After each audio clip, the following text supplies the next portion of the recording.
What is going on, YouTube? Carter here with Edge Mindset. Thank you so much for taking the time to hang out with me as we look at this oddball knife here. Now, this is the Corso from Daggerr Knives. Now, Daggerr Knives is a Russian company who has their knives made in China, which I think is pretty obvious. If you look at the knife, if you look at the price point, I don't know if I need to really state that, but yes, this is made in China. Now, these are... Daggerr Knives is kind of interesting. I've had my eye on them for a while, never pulled the trigger, and then finally I'm like, you know what, there was a sale going on at Chicago Knife Works, and I picked up 3 of them. This is one of the 3, and I gotta say, this is probably the one of the 3 I can most objectively recommend. I think the other 2 are cool. I'll do separate videos on those. But this is the one that kind of actually has my eyebrows raised a little bit to say, it's kind of a cool knife, which is funny because out of the 3 I received, this is the one I was the least excited about. So let's talk about the materials, what I think of it, what this could be used for, and what are some of the things that you probably won't like about this knife. So let's start off with some specs. As you can see, this is a, it's a very long knife. It's a very long and slender knife. The blade length on here is 4 3/4. Overall length, is that even on frame, is, what is that, 10 3/4? Yeah, almost 11 inches overall. It is very, very long. I have to put it at an angle in order for it to fit on the screen here. Let's compare it to the Paramilitary 2. That is pretty crazy, huh? You can see that really, I'm not the biggest fan of the knife comparison thing. I know a lot of knife reviewers do it to eat up some time, and, there is some value there to give you a comparison, but this one really kind of illustrates what you're looking at here. It is a very long and slender knife. To me, that's the coolest thing about this. Let's do what is this? The Primo, the Kunwu Primo. There it is compared to that. Once again, illustrates the slenderness of that particular knife by quite a bit. We've also got a scapegoat here. Scapegoat to the Corso. Very, very cool. Now, these Daggerr knives are not that available. There's a few retailers that kind of deal in them. Blade HQ has them. I got mine from Chicago Knife Works. Atlantic Knife? They carry them as well. But they're not, these are primarily sold not in America, right? That's not their biggest market, or at least that's my assumption here. When we're looking at weight, we have 5.4 ounces. So for the length, that's pretty good, but it isn't super lightweight, and that's because of all the steel in here. This is a budget knife. I got this for, I think, $50, something like that.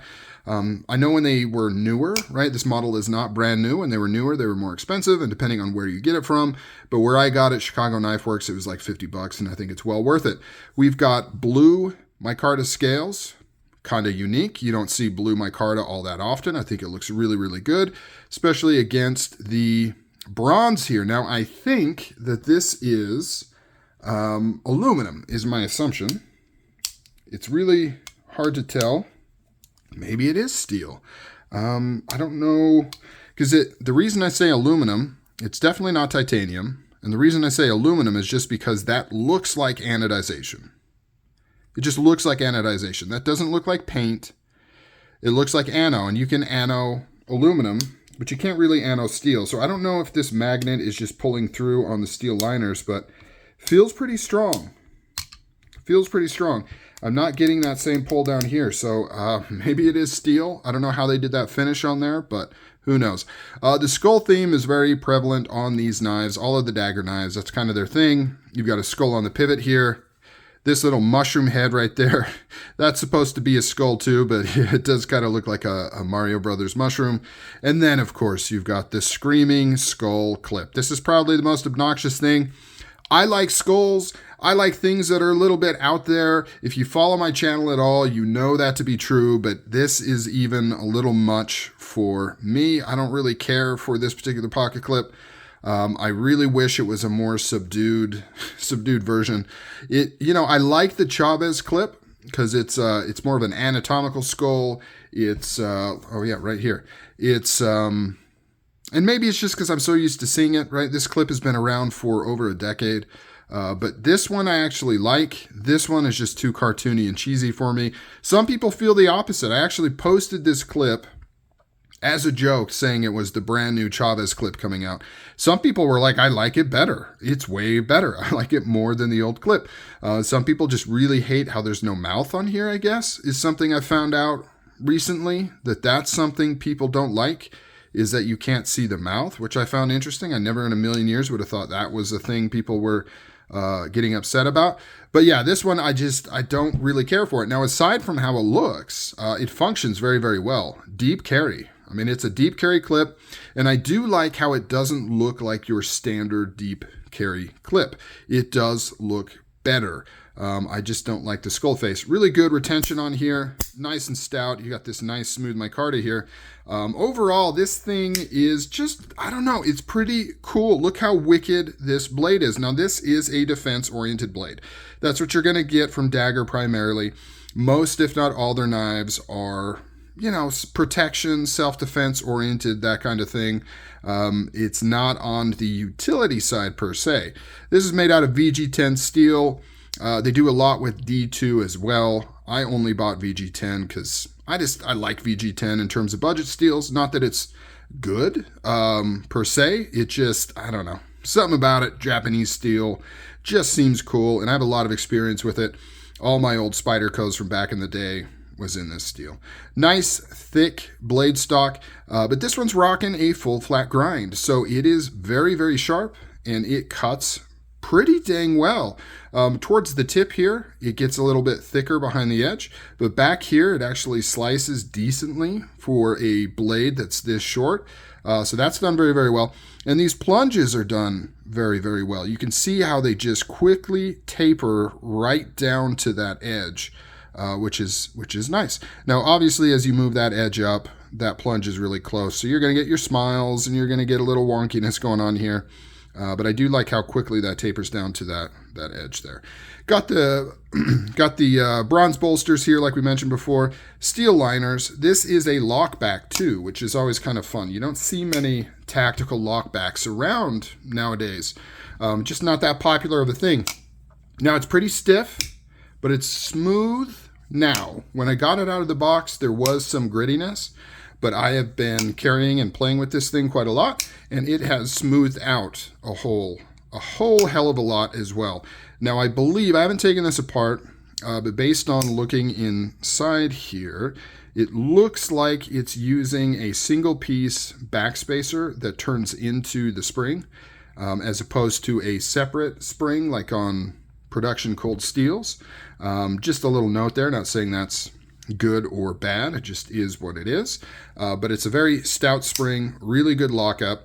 One thing I want to point out too is this screw really comes out quick. I had to Loctite this right away because just opening this thing a few times, this would start to back out. So I threw some Loctite in there to keep it all nice and tight.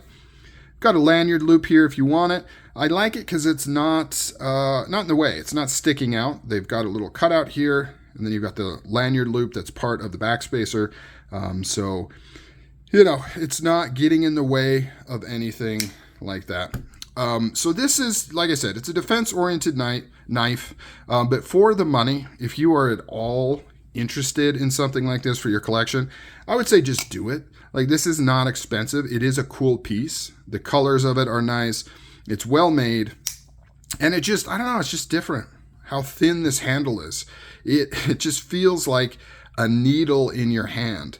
And it's very, very robust. So it has just a cool feel to it. Now, maybe that's just the guy that has everything, every knife speaking, right? If you have a smaller knife collection, or maybe you're newer to the knife world, something like this, the novelty of it won't appeal to you, right? I've got to keep that in mind. I've been collecting, buying knives for over 10 years. I've got all kinds of very useful utility blades from reputable makers, all the boring ones, all the users. And so I am a little more susceptible for funky things and interesting things, just because it kind of gets me excited to check out something new, something different, see something with some pizzazz. But I know that's not everybody. Some people are just looking for that very practical user knife, and this probably is not going to fit the bill. And the other two that I got as part of this delivery definitely won't fit the bill. So if you don't resonate with this one at all, you're definitely not going to resonate with the other two. But overall, I think it's cool for the money. I'm glad I got it. It's a cool little Daggerr knives collection piece that I have that I will never sell, because it'll never be worth it for me to pack this thing up and ship it and sell it for how cheap they are. But all right, guys, thanks for hanging out. If you've made it this far, comment down below what you think of this knife, and I will talk to you later.